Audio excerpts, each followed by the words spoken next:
Hello అండి. Subscribe చేసుకోండి. ఈరోజు సీరియల్‌లో దీప వంటగదిలో పిండి కలుపుతూ ఉంటది. అక్కడికి సుమిత్ర ఎళ్లి దీప అనంటది. అప్పుడు దీప మీరెందుకు అమ్మగారు వంటగదిలో రావడం? ఏమన్నా కావాలంటే పిలవచ్చు కదా అనంటది. సుమిత్రేమో నేను నీతో మాట్లాడాలి. అందుకే నేనే వచ్చాను అని అనగానే దీప చెప్పండమ్మా అనంటది. ఏంటి ప్రిపేర్ చేస్తున్నావు అని అడుగుతది. అప్పుడు దీప ఈరోజు కాస్త తొందరగా వెళ్ళిపోతున్నాం కదా! చపాతీలు చేసి పెడితే మీరెప్పుడైనా వేడి చేసుకొని తినొచ్చు. కర్రీస్ గూడా ఉన్నాయి. చేసుకోవాల్సిన అవసరం లేదు అని అంటా ఉంటే సుమిత్రేమో నేను మాట్లాడడానికొచ్చింది ఇందుకే దీపా. నువ్వు చేసే ప్రతి పనిలో నటిస్తున్నట్టు కనిపించడం లేదు. నిజాయితీగా చేస్తున్నట్టే ఉంది అని అనగానే దీపేమో నేనెందుకు నటిస్తానమ్మా అనంటది. అప్పుడు సుమిత్ర కొన్నిసార్లు అవసరం మనల్ని నటించేటట్టు చేస్తుంది దీపా. నీకు కార్తీక్‌కు జరిగే పెళ్లిని ఆపుదామని తాళిని దాచాను. కానీ పైకి మాత్రం నవ్వుతూనే ఉన్నాను. అంటే ఆ క్షణం నాలో నిజాయితీ లేదు. నిజాయితీగా ఉన్నట్టు నటిచ్చాను. నిజాయితీగా ఉండడానికి, నిజాయితీగా నటిచ్చడానికి మధ్య తేడా నాకు స్పష్టంగా తెలుస్తుంది అని అంటా ఉంటే దీపేమో నేను నటిచ్చట్లేదు, నిజాయితీగా ఉన్నానని మీరే అన్నారు కదా అని అనగానే సుమిత్ర అన్ని విషయాల్లో నువ్వు అలాగే ఉన్నావా అని అడుగుతది. అప్పుడు దీప పోనీ నేను ఏ విషయంలో నిజాయితీగా నటిచ్చానో మీరే చెప్పండి అని అనగానే సుమిత్ర అదే ఆలోచిస్తున్నాను దీప. నాకు కావాల్సిన వాళ్ళు నేనెళ్ళిపోతుంటే గూడా చూసి గూడా ఆపలేదు. నాతో ఏ సంబంధం లేని నువ్వు మాత్రం నీకు అవసరం లేకపోయినా నా కోసం వెతికావు. తిరిగావు. నేను ఎక్కడున్నానో తెలుసుకున్నావు. నన్ను మీ ఇంటికి తీసుకెళ్ళావు. సేవ చేశావు. నా కోసం మాటలు పడ్డావు. పోలీస్ స్టేషన్‌కి వెళ్ళావు. ఎక్కడా నీలో నాకు నటన కనపడలేదు. ఓ రక్త సంబంధం కోసం మనమెలా మనది అనుకొని చేస్తామో నువ్వు అలా చేసినట్టే అనిపిచ్చింది అని అంటా ఉంటే దీప కన్నీళ్లు పెట్టుకొని తనలో తాను నువ్వు నన్ను కన్నావమ్మా. నీకోసం కాకపోతే ఇంకెవరి కోసం చేస్తాను అని అనుకుంటూ ఉంటది. సుమిత్రేమో నీకు ఇంకా బాగా చెప్పాలంటే నీ తల్లి కోసమో, నీ తండ్రి కోసమో ఎలా చేస్తావో అంత ప్రేమతో చేశావు. ఇప్పుడు నిన్నెలా అర్థం చేసుకోవాలి? నిన్ను చూసిన దీప వేరు. నేను అర్థం చేసుకున్న దీప వేరు. ఇప్పుడు నేను చూస్తున్న దీప వేరు. నన్ను ఒక కన్న కూతురులా చూసుకునేంత ప్రేమ నీలో ఎక్కడి నుండొస్తుంది? అని అంటా ఉంటే మళ్ళీ దీప తనలో తాను నువ్విచ్చిన ఈ ప్రాణం నుంచి అని అనుకుంటుంది. కార్తీక్ గూడా అక్కడికొస్తాడు. సుమిత్రేమో పైగా నువ్వు మా అమ్మవి అని అన్నావు. నువ్వు అంటావు. కానీ నేనయిపోతానా? కాలేను కదా! అని అంటా ఉంటే కార్తీక్ ఏమో తనలో తాను నిజం చెప్పినా నమ్మలేని స్థితిలో ఉన్నావత్తా అని అనుకుంటాడు. సుమిత్రేమో నేను ద్వేషించినా కూడా ఇంత ప్రేమని చూపించగలుగుతున్నావా? ఇదంతా ఎందుకు? అని అడుగుతా ఉంటే ఎనకాల నుండి కార్తీక్ అని అంటాడు. అప్పుడు సుమిత్ర కార్తీక్ కోసమా? అని అడుగుతది దీపాని. అప్పుడు కార్తీక్ కాదత్తా నేనింతకు ముందే చెప్పాను.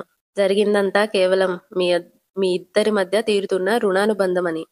అని అంటా ఉంటే సుమిత్రేమో కానీ నేను దీపని ఒక విషయంలో నమ్మలేకపోతున్నాను అని అనగానే కార్తీకేమో అది నాకు తెలుసు. సమస్య నీలోనే ఉందత్తా. నువ్వు నిజాలు నమ్మలేకపోతున్నావు. విన్నదే నిజం అనుకుంటున్నావు. చూసిందే నిజం అనుకుంటున్నావు.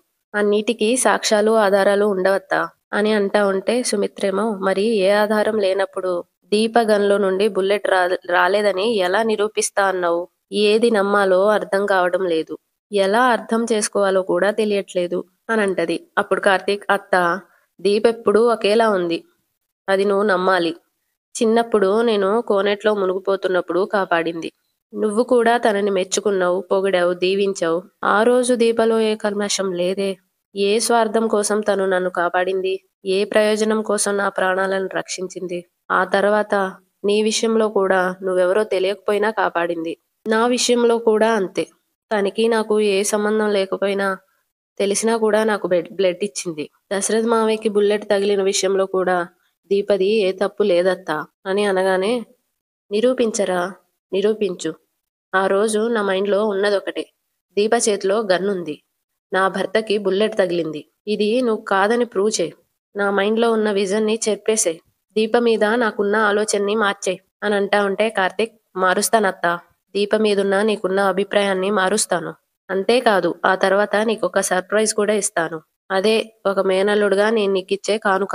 నీకు అది జీవితాంతం గుర్తుంటుంది అని అంటా ఉంటే సుమిత్రేమో నీ మాటలు నిజమవ్వాలని కోరుకుంటున్నాను. నువ్వు అన్న రోజు కోసం ఎదురు చూస్తాన్రా అని అక్కడి నుండి వెళ్ళిపోతది.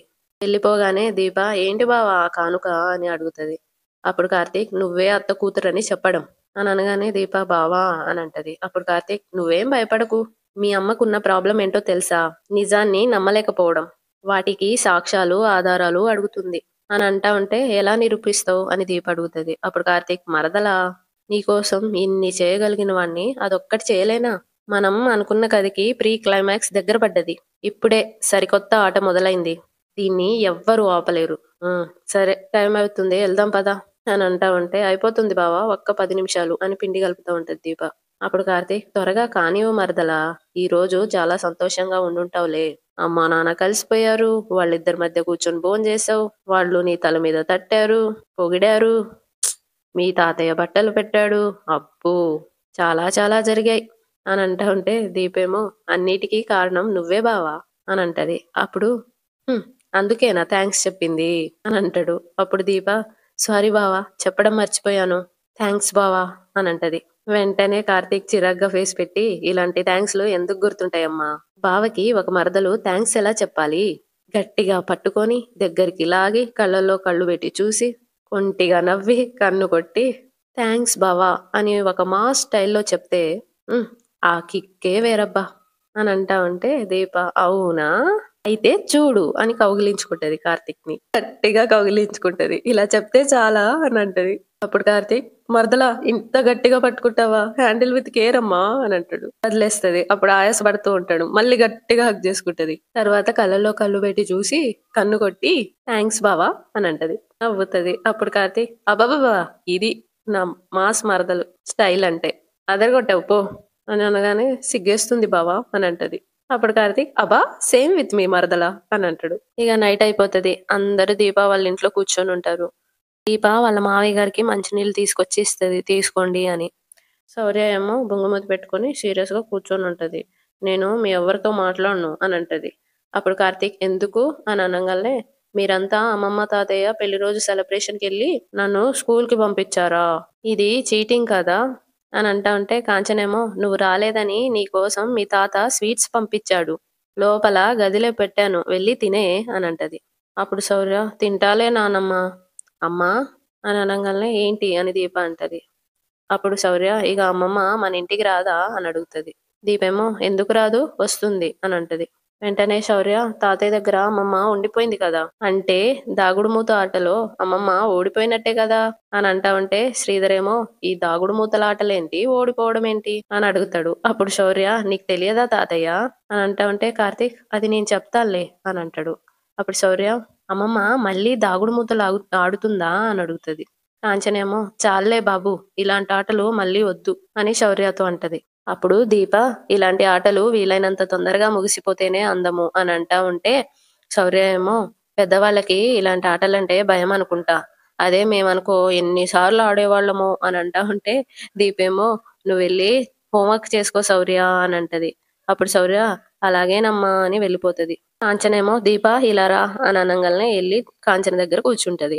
అప్పుడు కాంచన మన జీవితాల్లో నుండి ఒక తుఫాను వచ్చి వెళ్ళిపోయినట్టుందిరా అని అంటా ఉంటే శ్రీధర్ ఏమో జోష్నకి మంచి అబ్బాయిని చూసి పెళ్లి చేసేస్తే ఎవరి జీవితాల్లోకి ఏ తుఫాను రావు కాంచన అందరూ ప్రశాంతంగా ఉంటారు అని అంటా ఉంటే కార్తీక్ ఏమో నువ్వే ఏదైనా మంచి సంబంధం ఉంటే చూడు మాస్టారు అని అంటాడు. అప్పుడు శ్రీధర్ మనం చూసినా వాళ్ళకెక్కడ నచ్చుతాయిరా ఒకవేళ బావకి నచ్చినా జోష్నకు నచ్చదు దాందంతా అదో పద్ధతి పొరపాటున ఎవరినైనా తీసుకొచ్చినా వాడు జోష్న కంటే ముదురై ఉండాలి లేదంటే పెళ్ళైన 3వ రోజే పారిపోతాడు అని అంటా ఉంటే అందరు నవ్వుతారు.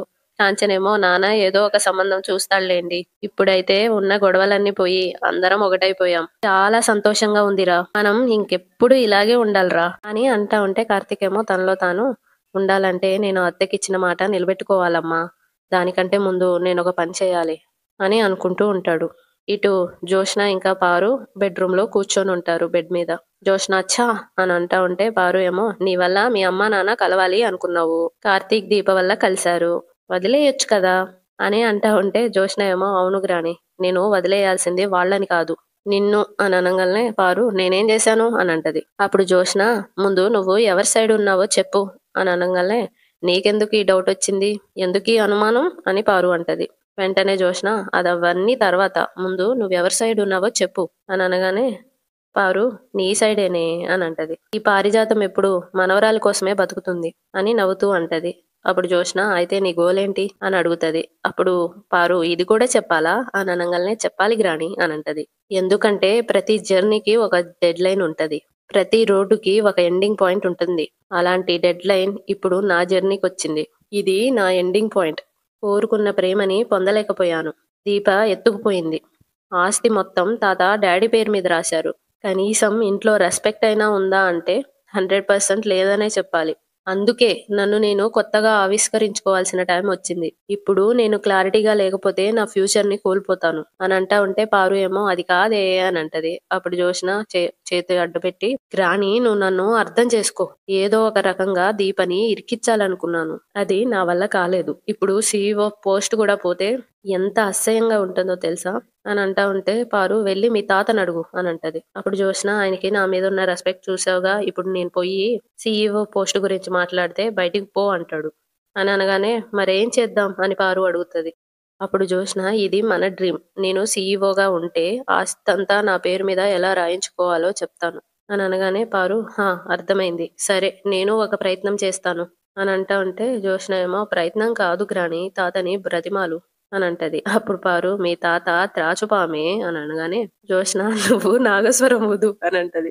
అప్పుడు పారు కర్ర తీసుకొని కొడతాడు అని అనగానే జోష్న ఏమో నీ తెలివితేటలతో తాతని బుట్టలో పడేసి తాళి కట్టించుకున్న దానివి, ఈ ఒక్క సహాయం చేయలేవా అని అంటా ఉంటే పారు ఏమో నాలో ఉన్న పాత పారిజాతాన్ని నిద్ర లేపుతున్నావా అని అనగానే జోష్న ఏమో మనం అనుకున్నది జరగాలంటే పాత పారిజాతం రావాలి గ్రాని, పిలు అని సీరియస్ గా అంటది. అప్పుడు పారు ఓకే, ఆ టాలెంట్ అంతా వాడి మీ తాతని ఎలా ఒప్పిస్తానో చూడు అని అనేసి వెళ్ళిపోతుంది అక్కడ నుండి. జోష్న ఏమో తనలో తాను గ్రాని అడిగితే తాత ఒప్పుకుంటాడా అని అనుకుంటది. ఇటు దీపావళి ఇంట్లో వీళ్ళు నవ్వుతా ఉంటారు. కాంచనేమో ఈ 2 రోజులు ఎంత బాధపడ్డామో, ఈ కాసేపు అంత నవ్వుకున్నాం రా అని అంటది. అప్పుడు కార్తీక్ మన నుండి ఈ నవ్వుల్ని ఎవరూ దూరం చేయలేరమ్మా, మనమంతా కలిసే ఉంటాం కదా అని అంటా ఉంటే శ్రీధర్ ఏమో కార్తీక్ ఈ మాట నిజంగానే అంటున్నావా అని అడుగుతాడు. అప్పుడు కార్తీక్ ఇందులో అబద్ధం ఏముంది మాస్టారు అని అనగానే శ్రీధర్ ఏమో అయితే నేను మీతో ఉండొచ్చా అడుగుతాడు. అప్పుడు కార్తీక్ మాస్టారు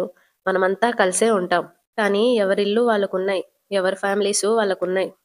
ఇక మీరు బయలుదేరండి మాస్టారు, ఇంటి దగ్గర చిన్నమ్మ ఎదురు చూస్తూ ఉంటుంది అని అంటా ఉంటే శ్రీధర్ ఏమో కానీ నేను ఎవరి కోసం ఎదురు చూస్తున్నానో మీరంతా అర్థం చేసుకోరా అని అనగానే దీప ఇంకా కార్తీక్ కాంచన వైపు చూస్తారు. కార్తీక్ ఏమో కొన్ని ప్రశ్నలకి సమాధానాలు రావు మాస్టారు అని అంటాడు.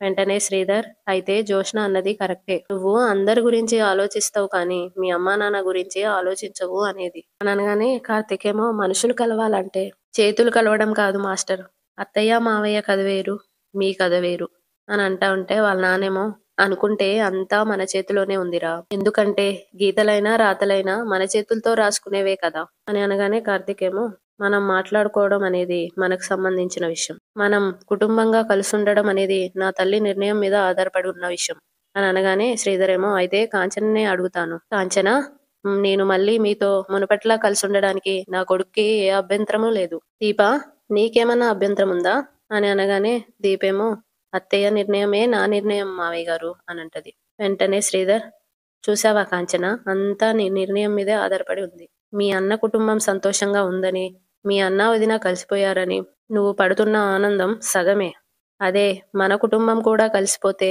అదే కదా నిజమైన ఆనందం, అది కదా మన జీవితానికి నిజమైన సంక్రాంతి. కాంచన సరే అను కాంచన అని అంటా ఉంటే కాంచనేమో గతంలో చెప్పిందే మళ్ళీ చెప్తున్నానండి, నేను వద్దు అనుకున్నది నాకొద్దు, నేను మరొకరికి ఇచ్చేసింది నాకొద్దు, ఇది నా జీవితంలో లేదు అని నేను ఒకటి వదిలేసుకొని బతుకుతున్నాను, అది మీరే. ఎందుకు ఏంటి మీరేం చేశారో, నేనేం కోల్పోయానో, ఎంత బాధపడ్డానో, ఎందుకు అలాంటి నిర్ణయం తీసుకున్నానో ఇవన్నీ అందరికీ తెలిసినవే, మళ్ళీ నేను కొత్తగా చెప్పాల్సిన అవసరం లేదు అని అంటది. అప్పుడు శ్రీధర్ జీవితం ఎప్పుడూ ఒకేలా ఉంటుందా కాంచన అని అడుగుతాడు. వెంటనే కాంచన కొన్నిటికి మార్పు ఉండదండి అని అంటా ఉంటే శ్రీధర్ ఏమో నన్ను క్షమించు అని అనే అర్హత కూడా నాకు లేదు, ఆ విషయం నాకు కూడా తెలుసు, కానీ నేను మనశ్శాంతిగా ఉండలేకపోతున్నాను కాంచన, ఎందుకు మనందరం కలిసి ఉండకూడదు, లోకం వేలెత్తి చూపిస్తుందనా అని అంటా ఉంటే కాంచనేమో లోకానికి భయపడేదాన్నే అయితే మిమ్మల్ని ఇంటికి కూడా రానిచ్చేదాన్నే కాదు, మీరు ఇలా ఇంటికొస్తే చుట్టుపక్కల వాళ్ళు ఏమనుకుంటారు, రెండో భార్య ఎవరనుకుంటారు, నాకు విలువ ఉంటుందా, నా కొడుక్కి విలువ ఉంటుందా, ఇవన్నీ నేను ఆలోచించలేనా, కానీ ఆలోచించలేదండి, ఎందుకంటే మనం ఎలా ఉన్నా ఈ సమాజం పేర్లు పెడుతూనే ఉంటుంది, నిందిస్తూనే ఉంటుంది, మనమే ఒక నిర్ణయం తీసుకోవాలి, దానికి కట్టుబడి ఉండాలి, ఈ సమాజానికి తగ్గట్టుగా జనానికి తగ్గట్టుగా మన నిర్ణయాలు మార్చుకుంటూ పోతే చివరికి మనం మిగలవండి. అందుకే సగం సగం పంచుకోలేక మిమ్మల్ని పూర్తిగా వేరొకళ్ళకి ఇచ్చేశాను. కావేరి నా భర్తను పంపను అంటే మా ఇంటి శుభకార్యాలకు కూడా మిమ్మల్ని పిలిచే అధికారం నాకు లేదు. కావేరి తోబుట్టులా కలిసిపోయే మనిషి కాబట్టి మీరు ఇలా మాతో ఉండగలుగుతున్నారు. దీన్ని కూడా మీరు దూరం చేసుకోకండి. వెళ్ళండి. కానీ ఒక్క విషయం మాత్రం చెప్పగలను. ఇది కూడా మీ ఇల్లే. ఇక్కడికి రావచ్చు, వెళ్ళొచ్చు. కానీ తండ్రిగా మాత్రమే. అంచనకి భర్తగా కాదు. ఈసారి వెళ్ళిరండి అని బాధపడుతూ అంటది. శ్రీధర్ కూడా కన్నీళ్లు పెట్టుకుంటాడు. శ్రీధర్ ఏమో నీ మనసు ఏనాటికైనా మారుతుందని ఒక చిన్న ఆశతో ఇక్కడ నుండి వెళ్తున్నాను కాంచన. కానీ చిన్న మాట. కార్తీక్‌కి తండ్రిగా వచ్చే అధికారం ఉందన్నావు చూడు. అందుకు అందుకు నాకు చాలా సంతోషంగా ఉంది అని బాధపడుతూ లేచి ఉంటాను కాంచన. ఉంటానురా, ఉంటాను దీప అని అనేసి వెళ్ళిపోతాడు అక్కడి నుండి. దీపేమో తనలో తాను బావ వాళ్ళ కుటుంబం కూడా కలిసిపోతే బాగుండు అని అనుకుంటూ ఉంటది. అంతటితో ఈ రోజు ఎపిసోడ్ అయిపోతది. సబ్స్క్రైబ్ చేసుకోండి.